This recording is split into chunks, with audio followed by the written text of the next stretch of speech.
What if the universe was whispering inside your heart? In Technique 39 of the Vigyan Bhairava Tantra, Shiva says, listen to the sound of Om. Not outside, but within the heart. You don't need to chant it. You don't need to hear it with your ears. Just sit quietly. Close your eyes. And bring your attention to the center of your chest. Feel a subtle vibration. A gentle hum.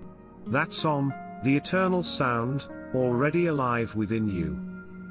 The more you listen, the more peaceful you become. Try it now. Listen. From the heart. Ha ha Mahadev.